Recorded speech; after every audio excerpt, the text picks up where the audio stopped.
Hey everybody, this is Chris at Zenark Reptiles. Thank you for joining me once again. Guys, sorry my voice is raspy. This time of year, spring kicks my butt. Every year, sometimes it's worse, but I do lose my voice. I get a little laryngitis, I guess, just because allergies and drainage don't want to gross you out, but it's just part of life for me.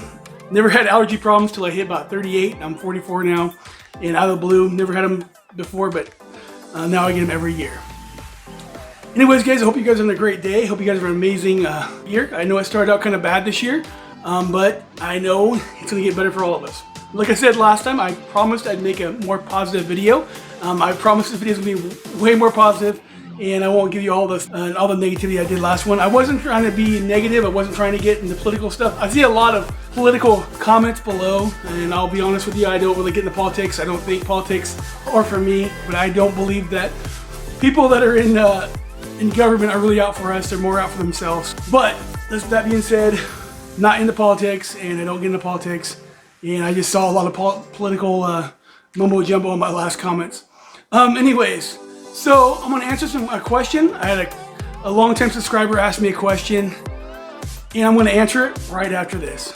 Hey everyone, this is Chris Willis, aka Zenark with Zenark Reptiles. My goal is to get you excited about keeping reptiles, breeding reptiles. I've been keeping reptiles since 1999, and I love answering your questions, your comments, and also helping you guys along the way. So sit back, relax, and let's get the show started. Welcome back, everybody. This girl is active, and I promised I'd have more reptiles in all my videos, and I have reptile videos and I don't have no reptiles in there, so, and she is squirmy. What kind of reptile would I recommend, start breeding reptiles? Actually, you'd be surprised. I won't say ball pythons because I think ball pythons are kind of expensive to get into. When you start breeding reptiles, the animal should choose you. Whatever you want to breed, you'll make it work somehow. But there is some that are better than others. Then it also depends on where you live. Like if I lived in, say, Florida, I would probably definitely either do tortoises, tegus, rhino iguanas, or Cuban iguanas.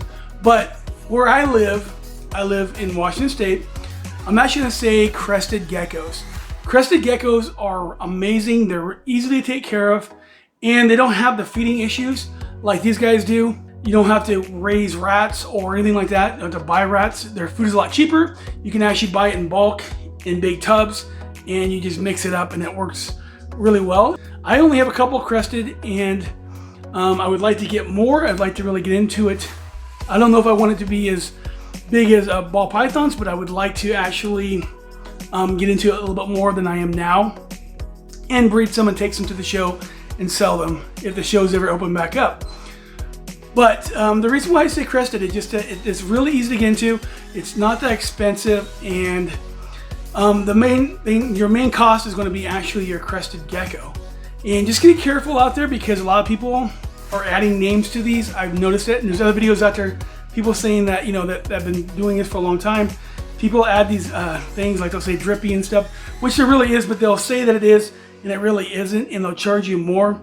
So definitely know what you're doing before you start buying crested geckos. Definitely do your research, but that's a given with anything, whatever you're planning on doing.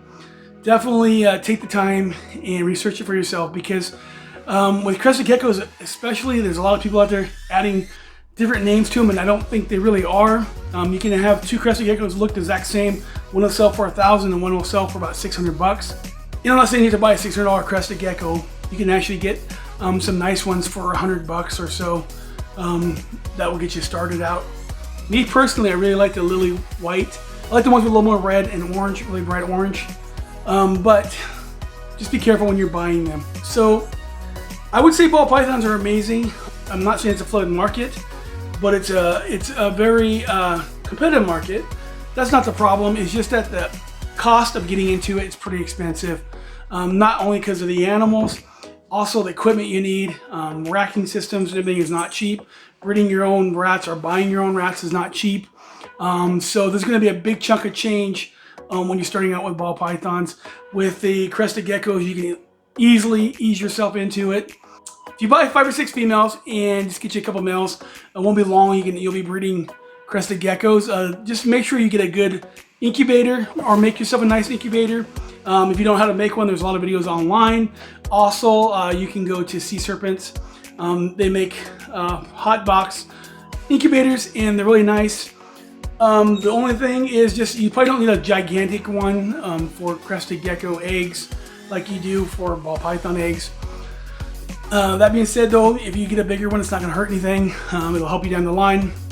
But I'm just saying that it's easier to get into. The cost is less significant than getting into ball pythons. And if you want to get your foot in the door, it's a good way of doing it. And like, they just need room temperature. A lot of people just use tubs. And you know, they just put some foliage in there to let them hide, and a little feeding platform, and you're ready to go. Lots of videos online how to do it, and they do it successfully. Check out Tiki's Geckos. That's how he does his too. So another one I would actually recommend is not too far away, is going to be the gargoyle gecko. Pretty cool. If you don't know what a Deadpool is, a Deadpool gecko, check it out. They're pretty cool. I would definitely want to get into them. I haven't personally yet. I don't have no gargoyles.